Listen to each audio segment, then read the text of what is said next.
Vamos a empezar, hermanos, con el estudio de 12 mujeres extraordinarias, recordando, hermanos, que este estudio lo estamos basando del libro del pastor John MacArthur, titulado de la misma manera, 12 mujeres extraordinarias.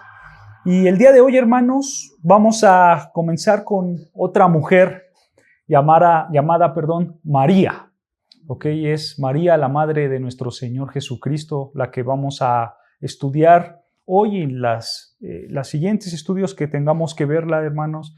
Y sabes, de todas las mujeres extraordinarias en las Escrituras que nosotros hemos estado estudiando, una de ellas se eleva sobre todas, porque es una de las mujeres más bendecidas, ¿no es cierto? Más favorecidas, como la marca la Escritura. Y realmente María es una de las mujeres universalmente más admiradas por otras mujeres, ¿no? Por la manera de que Dios la ha usado, ¿no? Ciertamente María, hermanos, fue quien Dios en su soberanía la eligió entre todas las mujeres del mundo, entre todas las mujeres de las épocas. Dios en su soberanía escogió a ella para que María fuera el instrumento quien traería ¿a quién? Al Mesías, ¿no? Al Redentor, al Señor Jesucristo. De todas las mujeres fue María la escogida por Dios, ¿no? Y vean, María misma dijo unas palabras. Vean lo que dice Lucas 1:48. Lucas 1:48, el Evangelio de Lucas, capítulo 1, versículo 48, dice así la palabra del Señor. Lucas capítulo 1, versículo 48, dice: ¿por qué? Estas son palabras de María, Dice María: ¿por qué ha mirado la bajeza de su sierva? Pues he aquí, escucha, desde ahora me dirán bienaventurada todas las generaciones. Date cuenta cómo María dice: todas las generaciones me van a decir a mí bienaventurada. Pero María, hermanos, no dijo esto porque se creyera algún tipo de superhumano, ¿no? O que, es que yo soy la mujer muy piadosa y por eso la gente me va a decir bienaventurada. No, sino porque esto lo dijo ella porque realmente ella veía la gracia, ella veía el privilegio que Dios le había dado y no era cosa mínima, ¿no? Imagínate engendrar al Dios encarnado. Pues es una bendición grande, ¿no? Al final de todo, hermanos, ella fue una mujer que realmente sabía su lugar. Ella no era un tipo semidiosa, por supuesto que no. Ella no era una mujer que trascendía la raza humana sobre todos, ¿no? Ella era una mujer cualquiera, como cualquier otra mujer o como cualquier otro hombre, ¿no? Pero realmente, hermanos, el punto de su bienaventuranza no es que nosotros pensemos en ella como un ser bendecido o un ser supremo, porque no es así, hermanos, ¿no? Ella fue sumamente bendecida, sí, eso es cierto, Dios la bendijo de gran manera, ¿no es cierto? Pero ciertamente en las Escrituras, hermanos, a ella nunca se le presenta como si ella fuera la fuente de la gracia, ¿no? La única fuente de gracia, ¿quién es? Es Dios mismo, ¿no es cierto? A María se le presenta como aquella mujer que recibió la gracia de Dios, ¿no? Como la receptora, no como la dadora, sino como la receptora de esa gracia, ¿no es cierto? Así la presenta las Escrituras, ¿no? Y ciertamente, hermanos, nuestro Señor Jesucristo, pues decidió en su soberanía encarnarse en ella. El Señor Jesucristo, obviamente con el consejo de Dios Padre y Dios Espíritu Santo,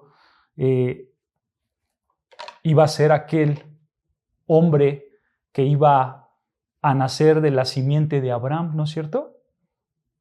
Porque él era el Mesías. Y ya estaba profetizado desde antes, ¿no?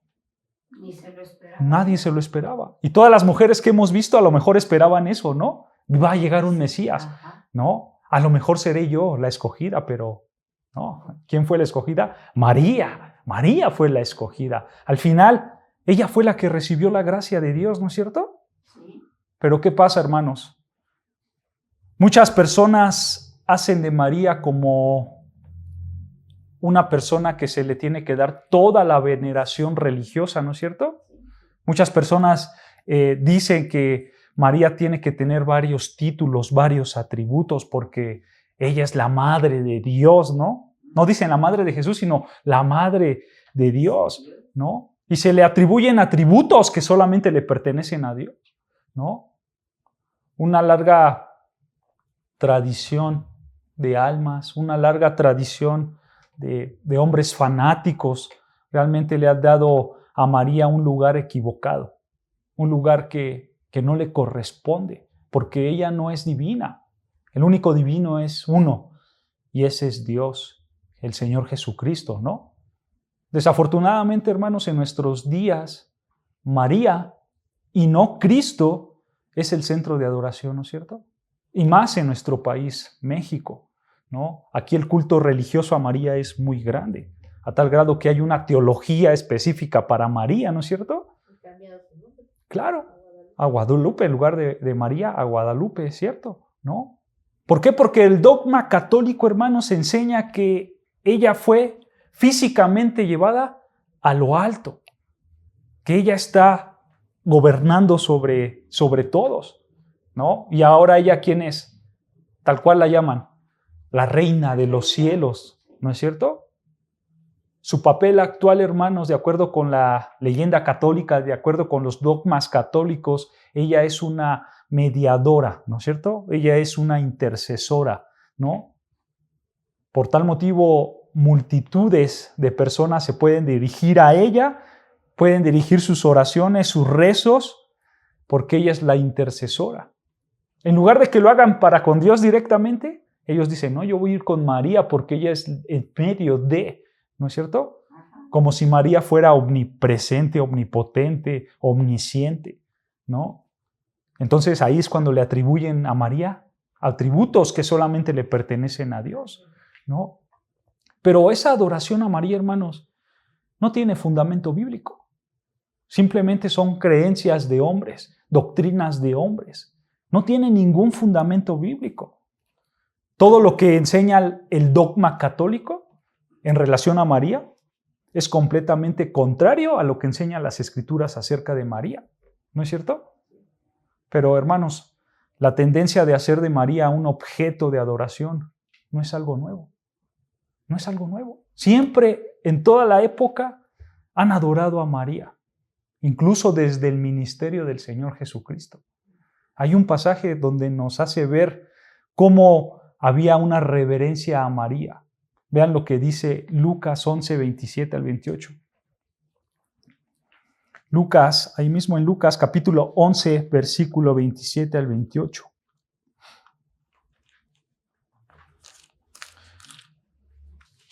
Lucas capítulo 11, versículo 27.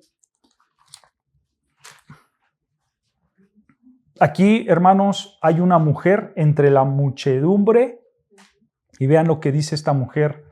Lucas 11, 27 y 28 dice, mientras él decía estas cosas, o sea, mientras el Señor Jesucristo estaba hablando, escucha, una mujer de entre la multitud levantó la voz y le dijo, escucha, bienaventurado el vientre que te trajo y los senos que mamaste. Nota, aquí como esta mujer le dice al Señor Jesucristo, bienaventurado el vientre que te trajo, ¿no? Bienaventurados los senos que te dieron de mamar, ¿no? O sea, se está refiriendo a María, ¿no? Le está dando una exaltación, le está dando una honra, por así decirlo, ¿no es cierto? Y vean versículo 28, y él dijo, o sea, el Señor Jesucristo le dijo, antes de que sea bienaventurada aquella mujer, María, antes, bienaventurados, escucha, los que oyen la palabra de Dios y ¿qué? Y la guardan. ¿Se dan cuenta? O sea, antes de que ella sea venerada, lo primero es escuchar la palabra de Dios y ponerla por obra. Eso es lo primero, dice el Señor Jesucristo. No María. sino mi palabra, y que tú la guardes. También en otro, ¿Se dan cuenta? Le dicen, Jesús, ahí está tu madre, tus hermanos afuera. ¿Sí? Y él dijo, mi madre y mis hermanos son los que oyen la Claro, palabra. claro, claro. O sea, varias veces vemos en la Escritura cómo gente quería como que sobresaltar a María, pero realmente, hermanos, el único que merece toda gloria y toda honra es el Señor Jesucristo, ¿no? Y María misma sabía esto, hermanos. María misma fue una mujer muy sencilla. María misma, por así decirlo, hermanos, tuvo un perfil bajo en relación a su vida con Jesús. Ella nunca dijo, ay, yo soy la madre, no. Ella siempre guardaba ese perfil bajo, ¿no? También se piensa, hermanos, que ella permaneció completamente virgen, ¿no es cierto? La gente dice, ella es virgen y ella siempre fue virgen, pero la Escritura muestra lo contrario. Vean lo que dice Mateo 13:55. Mateo 13:55.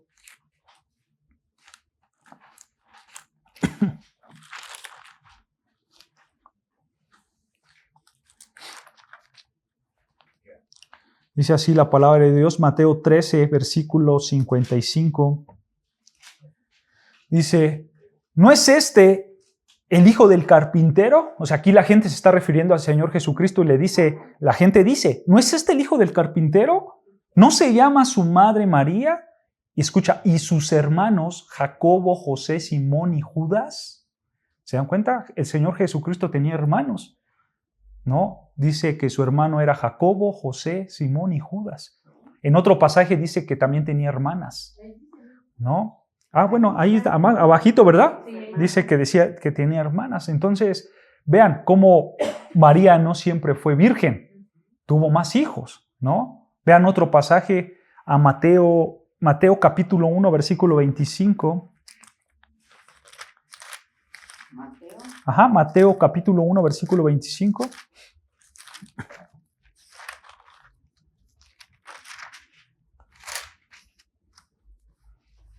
Mateo capítulo 1, versículo 25.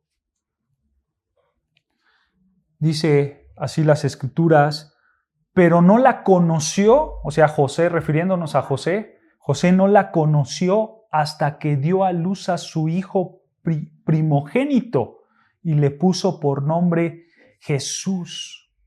Esta frase de no la conoció se refiere a que no tuvieron relaciones. O sea, José no tuvo relación con María, dice, hasta que dio a luz. O sea, en el periodo que estaba embarazada no tuvieron relaciones. Una vez que dio a luz, ahí tuvieron relaciones y engendraron a estos hijos y a estas hijas, ¿no es cierto? Entonces, en ninguna parte de las Escrituras, hermanos, nos da a entender que María fue virgen perpetua, ¿no? En ninguna parte la vemos, ¿no? Su inmaculada concepción y su pureza no tienen ningún fundamento bíblico. No tienen en ninguna parte de la Escritura vas a encontrar eso, ¿no? Ahora, hablando de la salvación de María, ¿no? ¿Qué dice la Escritura? Que ella misma necesitaba un Salvador, ¿no es cierto? Pues sí. ¿Han leído el Magnificat? Lo que se le conoce como el Magnificat, cuando María hace un cántico porque va con Elizabeth, su familiar, ¿no? Y ahí María hace un canto que se le conoce como el Magnificat, ¿no? Y ella en ese canto dice mi Salvador. O sea, ella está diciendo que yo necesito un Redentor, yo necesito a alguien que me salve, ¿no? Sí. O sea, realmente María reconocía todo eso, ¿no? Dice mi hijo, dice Mi Salvador, ajá. Y en el contexto en que lo está diciendo María, se está refiriendo al Salvador de sus pecados. O sea, ella misma se está reconociendo como un ser pecador, que necesita un Salvador que la salve de esos pecados, porque María sabía perfectamente que la paga del pecado es ¿qué? Es muerte, ¿no? O sea, María misma confesaba sus propios pecados. Entonces, hermanos, lejos de retratar a María como una mujer que tiene aquí un halo, ¿no? Como un ser angelical, ¿no es cierto? En lugar de ponerla a María como, mira sus ojos celestiales y María está aquí arriba, ¿no es cierto? Hermanos, la Escritura la presenta como una joven sencilla, ¿no? De cualidades muy comunes, que vivía realmente en una aldea campesina, en una región muy pobre de Israel, ¿no? Ciertamente, hermanos, si tú te hubieras encontrado a María antes de que su primogénito fuera milagrosamente concebido, si tú te la hubieras encontrado antes de que el Señor Jesucristo naciera, María no te hubiera llamado la atención. María hubiera pasado desapercibida. No lo hubieras reconocido quién era ella. Ella era común, igual que todas las mujeres. Así era María. Pero la gente, ¿qué hace? La sobresalta más de lo debido, ¿no es cierto? Le da la gloria que no merece, porque la gloria que merece, que le dan, la merece únicamente Dios, el Señor Jesucristo, ¿no es cierto? Ahora, María tenía algunos antepasados muy interesantes. María tenía unos antepasados muy ilustres. Lucas, cuando ustedes lean Lucas, hermanos, no lo vamos a leer porque es mucho, las genealogías de Jesucristo. Por ejemplo, ahí en Lucas, si ustedes lo quieren apuntar y después lo leen en su casa, Lucas 3, ahí nos hace ver que ciertamente... Lucas 3, Lucas 3, ahí lees todo Lucas 3 y ahí te vas a dar cuenta de la genealogía del Señor Jesucristo y vas a ver realmente cuáles son estos antepasados ilustres de María. Igual Mateo da una... En Lucas 3. Y Mateo también da otra genealogía en Mateo 1. Si tú también lees la genealogía de Mateo, ahí te vas a dar cuenta de aquellos antepasados de José. Entonces están los dos polos, María y José, ¿no es cierto? Entonces, tanto José como María, hermanos, no quiero leer los pasajes, si no lo vamos a hacer muy largo, pero el punto principal de esto, hermanos, es que tanto María como José, ellos descienden de David. Su descendiente es el rey David. Por lo tanto, ellos compartían con David la misma genealogía, ¿no? La rama de María se traza a través del hijo de David llamado Natán. Y la rama de José se traza por el hijo de David llamado Salomón, ¿no? Entonces, a la luz de esto, hermanos, Cristo hereda el trono, nuestro Señor Jesús hereda el trono de David por medio de José, porque José tenía la línea directa de los reyes, que es Salomón. Salomón iba pasando su reinado, ¿no? Obviamente fueron muchas cosas a tal grado que se perdió ese linaje real, pero por medio de José, de su padrastro, es que el Señor Jesucristo tiene la herencia al trono de David. ¿No es cierto? Y es obvio, porque el Señor Jesucristo fue el primer hijo de José, ¿no? Entonces, por derecho legal, aunque fue adoptado, eso le da el derecho legal. Entonces, él como primogénito, el Señor Jesucristo, como ser el primogénito, tiene el derecho de tomar el trono de David, ¿no? Obviamente, la genealogía de María también tuvo que ver para que todo se centrara en que el Mesías tenía que venir de la genealogía del rey David, porque el Mesías iba a gobernar sobre todos y tenía que ser de la tribu de Judá, ¿no es cierto? Pero eso es interesante saberlo, hermanos, que María viene de esa línea genealógica de Judá. Ahora, hay algo interesante también, hermanos, que vemos en la genealogía de María. Mateo, cuando tú lees a Mateo 1, hermanos, Mateo incluye varias mujeres en esa genealogía. Incluye a 4 mujeres, ¿no? Todas ellas vivieron en el tiempo de Abraham hasta David.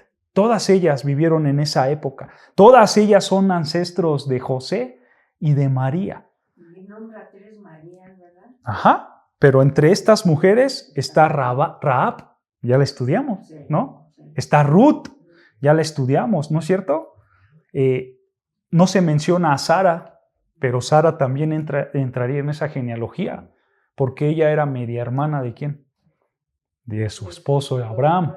Entonces, aunque no aparece nombrada en esa genealogía, Sara también entra, ¿no? No hablemos de Eva, pues Eva fue la madre de todos, ¿no? Entonces, todas las mujeres que hemos estudiado, hermanos, entran en esa genealogía, menos una, que es Ana. Ana, la madre de Samuel, ella no entra en esta genealogía, solamente a ella la dejamos fuera, pero todas las otras mujeres que ya hemos estudiado entran en esta genealogía y son ancestros tanto de José como de María, ¿no? Entonces es interesante saber eso, ¿no es cierto, hermanos? Porque realmente cuando nosotros las estudiamos, ellas tenían ese anhelo de un redentor. Todas ellas decían, yo necesito un salvador, porque está la promesa que se le hizo a Abraham, ¿no? Y antes con Eva se le profetizó que uno de sus descendientes de Eva iba a pisar a la serpiente, ¿no es cierto?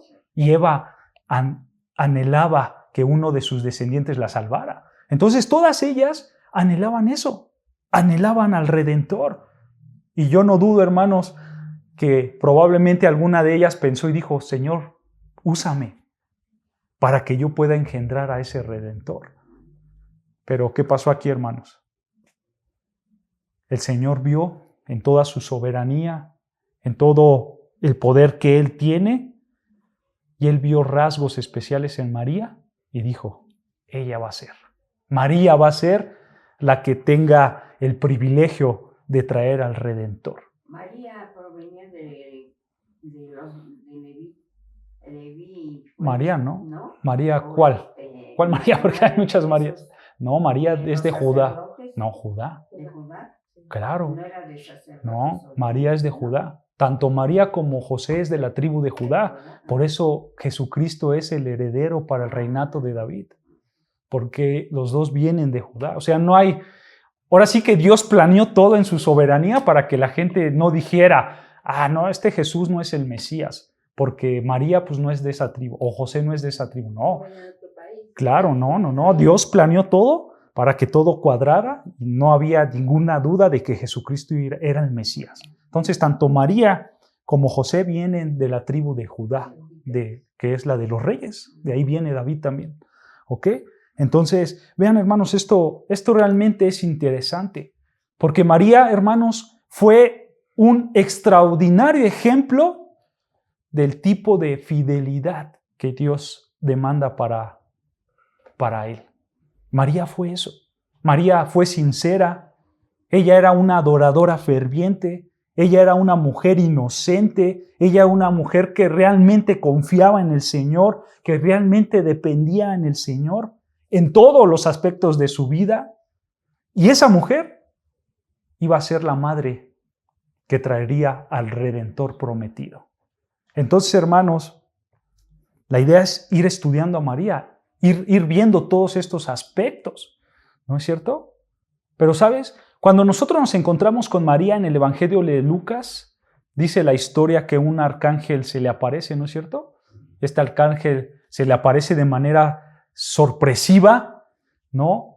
Sin que hubiera toque de trompetas, simplemente él se le apareció y ¿qué hizo? Le anunció el plan de Dios, ¿no es cierto? Y vean lo que le dijo Lucas 1:26, Lucas capítulo 1, versículo 26 al 27. Lucas 1:26.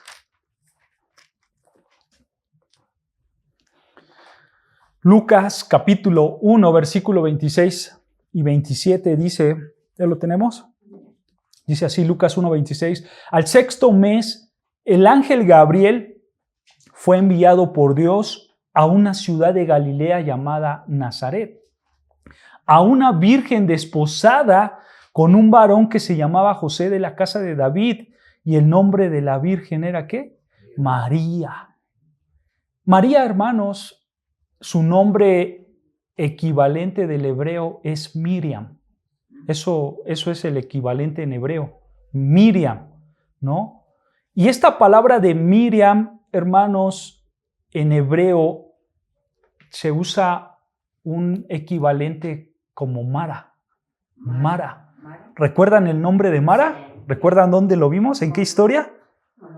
Con Ruth. Amargura, exactamente. Entonces, de alguna manera, ese nombre de María viene de esta raíz hebrea que al final apunta a Mara, a amargura o amargo. Miriam. De Miriam sacas Mara y de Mara se traduce como amargo, amargura, ¿no? Entonces, en esa asociación a la amargura, podemos ver que realmente así era la vida de María cuando ella era joven, porque ella tuvo muchas amarguras, ella tuvo muchas tribulaciones. ¿Ella de dónde era? ¿Saben de dónde era María? Era de la raza. Ajá, pero ¿en dónde vivía? ¿Dónde nació? No. María nació en un pobre pueblo de Galilea llamado Nazaret. Ella era de Nazaret, ¿no? ¿Recuerdas quién de los discípulos de nuestro Señor Jesucristo se expresó mal de este pueblo? Uno que dijo de Nazaret que puede salir. Ajá. San Tomás, No, fue Natanael, ¿no? ¿Recuerdan a Natanael? Sí. ¿Recuerdan que el Señor Jesucristo se le apareció a Felipe? ¿No?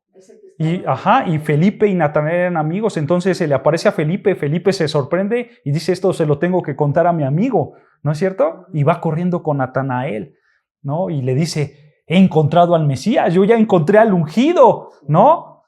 Y es de Galilea, es de Nazaret. Y Natanael se burla de él y le dice, de Nazaret, qué bueno puede salir, ¿no es cierto?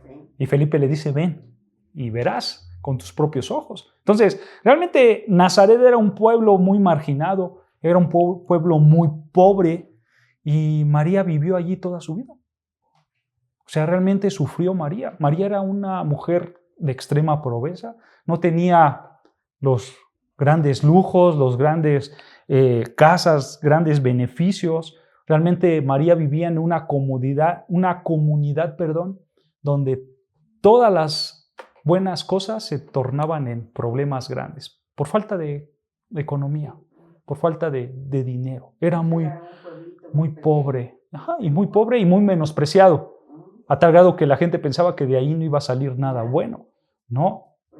Pero sabes, hermanos, en las Escrituras podemos obtener otros detalles sobre el entorno de María. Según Juan, María tenía una hermana. Vean lo que dice Juan 19:25. Juan, el Evangelio de Juan, capítulo 19, versículo 25. Aquí en contexto nos encontramos en la cruz. El Señor Jesucristo está crucificado. Y vean lo que dice Juan 19:25. Dice, estaban junto a la cruz de Jesús su madre, o sea, María, y la hermana de su madre. También estaba María, mujer de Cleofas, y María Magdalena. Como dato, hermanos, el nombre de María era muy común. Todas las mujeres se llamaban María. Era muy común el nombre de María. Pero vean cómo María, madre del Señor Jesucristo, tenía una hermana, ¿no es cierto? Aquí lo dice claramente, ¿no? Pero por desgracia, hermanos, el texto bíblico no ofrece datos suficientes de quién era su hermana. No sabemos con exactitud quién era esta mujer, pero lo que sí podemos ver a la luz de lo que está escrito aquí, hermanos, es que probablemente la hermana de María fue discípula.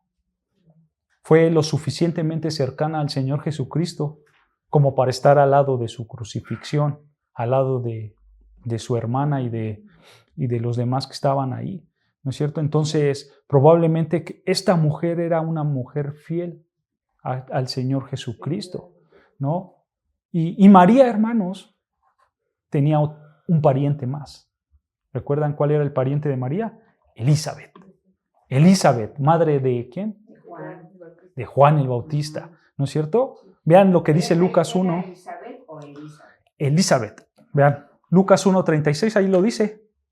Lucas capítulo 1, versículo 36. Ajá. Sí, Lucas capítulo 1, versículo 36. A veces, pero ajá, siempre, Elizabeth siempre ha sido. Lucas 1:36, ¿ya lo tenemos? Dice así la palabra de Dios. Y he aquí tu parienta Elizabeth. O sea, En contexto aquí el ángel está hablando a María, ¿ok? Y el ángel le dice, he aquí tu pariente Elizabeth, escucha, ella también ha concebido hijo en su vejez, y este es el 6º mes para ella, la que llamaban estéril, ¿no?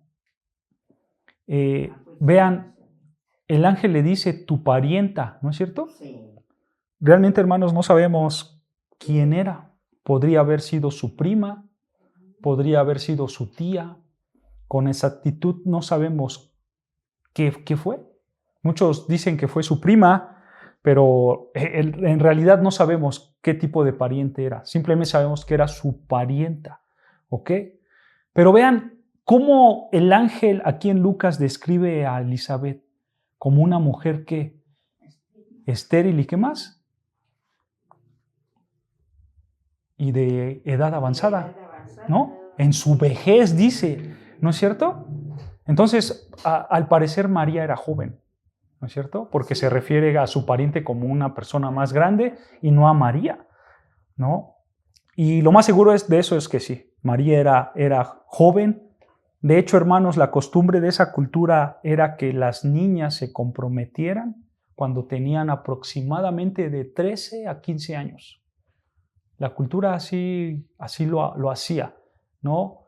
Los matrimonios en esa época, hermanos, por lo general eran arreglados o por el novio o por los parientes, ya sea el padre o el encargado de la niña. Ellos eran los que arreglaban el matrimonio.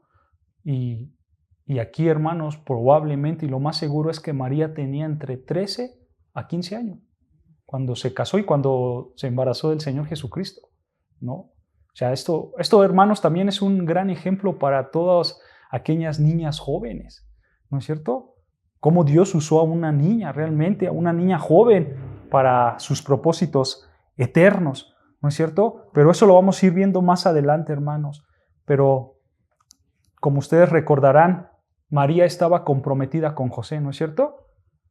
De José no sabemos nada, solo que era un hombre carpintero, ¿no?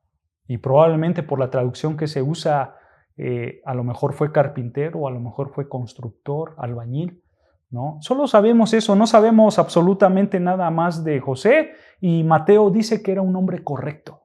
Eso es lo que dice Mateo. O sea, de José no se sabe absolutamente nada, solo que estaba comprometido con María, que era un hombre trabajador, carpintero, y que era un hombre correcto, íntegro, ¿no? Y sabes, hermanos, la Escritura es muy clara en enseñar un punto importante, y es que María era virgen cuando ella andaba en ese compromiso con José. Ella era virgen, ¿no? Ella milagrosamente concibió en su vientre. Eso es una realidad que no tenemos que negar. Eso sí pasó. Ella fue concebida milagrosamente. Ella, cuando tenía ese compromiso con José, ella era virgen. De hecho, ahí en Lucas 1, no lo lean simplemente como dato, en Lucas 1 la llaman varias veces virgen. María la virgen, porque eso era. Ella era una virgen, ¿no? Pero María tenía un compromiso con José, y era un compromiso legal. Era un compromiso realmente serio. En la cultura judía, hermanos, este compromiso se llamaba el Kiddushin. Kiddushin. Así se llamaba este compromiso. Este compromiso en la cultura duraba un año, por lo general. Era un año. Desde el punto de vista legal, el Kiddushin, o como nosotros lo conocemos, el noviazgo, era tener obligaciones parecidas al matrimonio. Así eran las obligaciones de aquel tiempo. O sea, tú no estabas casado, pero era como si ya estuvieras casado, porque ya había un compromiso legal, real con esa persona. ¿Ok? En aquel tiempo, la pareja era considerada como su marido y como su mujer. Y ellos, si querían separarse, aún cuando tenían este noviazgo, este Kiddushin, ellos formalmente tenían que ir con un juez para que los divorciara legalmente. O sea, vean el compromiso que tenía María con José desde ese momento, ¿no es cierto? O sea, es por eso, hermanos, que hoy en día, simplemente haciendo un paréntesis, es por eso que nosotros, hermanos, no creemos en los noviazgos, porque la Biblia nunca dice, sí, ve y puedes tener una novia o un novio y después lo dejas y vas con otro novio, otra novia. No. Si tú quieres un compromiso, hombre o mujer soltera y soltero, si tú quieres un compromiso, pues tiene que ser un compromiso real, un noviazgo real con miras al matrimonio. ¿Okay? Y como lo dice el Kedushin, no más de un año. No más de un año, porque así la palabra de Dios es clara y lo dice, ¿no? Pero durante ese tiempo de noviazgo, durante ese tiempo del Kedushin, la pareja, la única diferencia a un casado es que vivía separada. Esa era la diferencia, que vivían separados y por supuesto no podían tener relaciones hasta el día del matrimonio. Pero de ahí en fuera, tú ya no podías salir con nadie más, tú ya no podías comprometerte con alguien más, porque tú ya tenías un compromiso real con esta persona y eventualmente te tenías que casar, ¿no es cierto? Y entonces, uno de los puntos principales del Kedushin o del noviazgo era demostrar la fidelidad a tu pareja, a tu novio o a tu novia. Ese es el punto del Kedushin, mostrar la fidelidad. Y si tú aguantabas esa fidelidad, pues obviamente el noviazgo y el matrimonio iba a ser algo bendecido y algo bueno, ¿no es cierto? Y ¿cómo fue el pedimento de la Virgen o cómo los papás acordaron con los papás de José? Sí, los papás o el novio eran los que hacían todo. María no se metía, culturalmente así se hacía, la mujer no se metía, sino que todo lo arreglaba el novio y los padres, no específicamente el papá. No se metía la mujer. Y hasta ¿no? La actualidad, la infidelidad es la que más duele. Sí, claro, es un pecado muy grande la infidelidad, eso sin duda, ¿no? Pero bueno, aquí María y José tenían un compromiso real, un compromiso verdadero. Y cuando el ángel se le apareció a María, ella estaba formalmente comprometida y formalmente unida a José por medio de este mandato o este término legal llamado Kedushin. Ellos estaban realmente comprometidos, ¿no? Y vean lo que dice ahí en Lucas 1, 28 al 35 para que vean. Lucas capítulo 1, versículo 28. Y ya vamos a ir acabando, hermanos. Capítulo 1, versículo 28, ¿ya lo tenemos? Dice así la palabra de Dios. Lucas capítulo 1, versículo 28 dice, y entrando el ángel en donde ella estaba, dijo, salve muy favorecida, el Señor es contigo, bendita tú entre las mujeres. Mas ella, cuando le vio, se turbó por sus palabras y pensó que esta salutación, y pensaba qué salutación sería esta. Entonces el ángel le dijo, María, no temas, porque has hallado gracia delante de Dios. Y ahora, escucha, concebirás en tu vientre y darás a luz un hijo y llamarás su nombre Jesús. Este será grande y será llamado Hijo del Altísimo, y el Señor Dios le dará el trono de David su padre. ¿Ya viste? Versículo 33. Y reinará sobre la casa de Jacob, ¿para qué? Para siempre, y su reino no tendrá fin. Recuerda estas palabras, antes se las dio Dios a David, en el pacto davídico, ¿no es cierto? Que uno de sus descendientes iba a reinar para siempre y su reinado no tendría fin. Versículo 34, vean. Entonces María dijo al ángel, ¿cómo será esto? Pues no conozco varón. Respondiendo el ángel le dijo, el Espíritu Santo vendrá sobre ti y el poder del Altísimo te cubrirá con su sombra, por lo cual también el santo ser que nacerá será llamado Hijo de Dios. ¿Se dan cuenta, hermanos? Retrocediendo un poco hasta Eva, hemos visto a través de todos estos libros, hermanos, cómo numerosas mujeres piadosas de los ancestros de María habían tenido esta esperanza, ¿no es cierto? Pero al final, la que fue privilegiada y la que fue bendecida fue María. María llegaría a tener este Redentor. Pero ¿sabes, hermano? El privilegio que tenía María de ser la madre del Redentor iba a tener un alto costo. un alto costo, porque a María le trajo un estigma muy grande. A María la veían como la mujer que estaba embarazada sin casarse.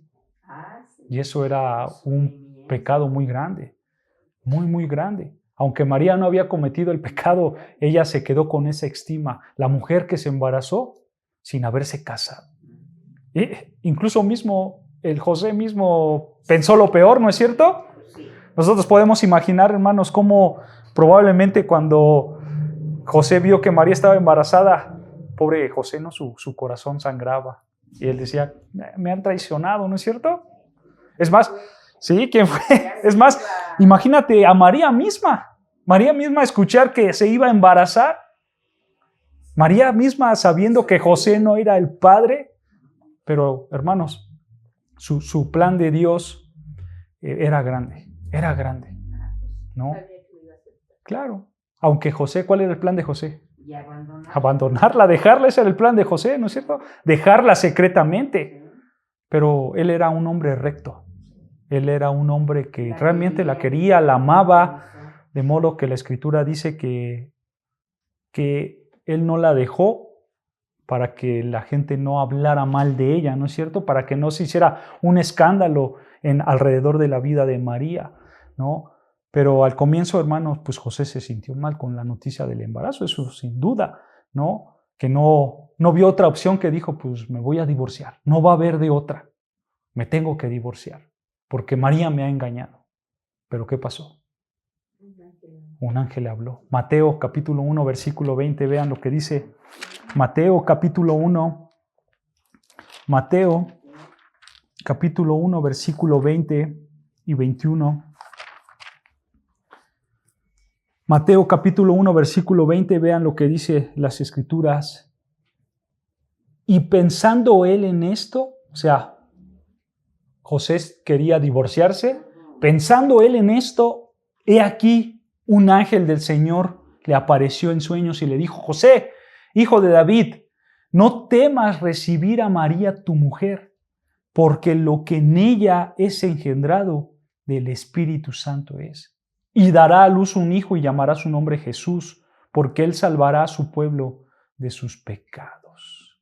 Nota cómo José a lo mejor estaba triste, tenía un roto corazón, estaba decepcionado, estaba desilusionado, él quería ya divorciarse. Pero Dios en su bondad, en su misericordia, le trajo este confort, ¿no? Lo confortó y mandó a un ángel y le dijo, no te preocupes, María no te engañó. Todo esto es un plan mío y ella va a tener un hijo y lo tienes que llamar Jesús porque él va a salvar a todo el pueblo. Nos va a salvar a todos, ¿no es cierto? Entonces, realmente aquí vemos que el sentido común, hermanos, es que María pues anticipó todas estas cosas. Cuando María escuchó al ángel decir vas a estar embarazada, pues María dijo, caramba, entonces José, ¿qué va a pasar con José? ¿No es cierto? A lo mejor me va a dejar, voy a tener al niño yo sola. A lo mejor María se pudo haber hecho muchas cosas, ¿no es cierto? Pero ciertamente, hermanos, aunque María sabía el costo de todo esto, ella amaba a Dios. Ella quería seguir el plan de Dios. Y ella iba a ser la madre de Cristo. ¿Y sabía que iba a venir del mundo? Sí, ella sabía, porque ella también lo anhelaba, ¿no? María al final, hermanos, se rindió incondicionalmente a Dios. A tal grado que en esa oración del Magnificat ella dice, he aquí tu sierva, ¿no es cierto? Sí. Haz conmigo lo que tú quieras, porque ella sabía que ella al final era esa sierva, era ese instrumento que Dios iba a usar, ¿no es cierto? Y realmente, hermanos, no hay evidencia de que María reflexionara sobre los efectos que el embarazo podría causar, pero al final ella lo aceptó, humildemente lo aceptó y gozosamente se sometió a la voluntad del Señor. Gozosamente. Ella no tuvo ninguna duda, ella nunca le dijo al Señor, a ver, espérame, Señor, ¿por qué haces esto? No, simplemente ella lo escuchó y dijo, si va a ser así, adelante, porque ella era una mujer que realmente amaba a Dios y quería obedecer a Dios ¿en qué? En todo. Entonces María era una niña, era una joven de fe, de fe madura. Y eso es algo que todos nosotros tenemos que aprender. María tenía 13 años, hermanos, 14, y tenía una fe en Dios. Nosotros ya estamos viejos, ¿no? Y nuestra fe está por los suelos. Ella era una niña y tenía una fe en Dios tan grande que dijo, Señor, si este es mi camino, yo te voy a obedecer. Y hágase tu voluntad, ¿no es cierto? No pregunto nada, simplemente yo ¿qué? Obedezco, porque yo creo en el Dios verdadero. Y hermanos, así fue. Ella se regocijó en el plan de Dios y ella obedeció a Dios por voluntad propia. Y hermanos, más adelante vamos a ver cómo realmente ella lo obedeció y cómo es que ella dio palabras de alabanza a su Dios. Pero por cuestiones de tiempo, hermanos, aquí lo dejamos. ¿Ok? Pues aquí acabamos el primer estudio de María.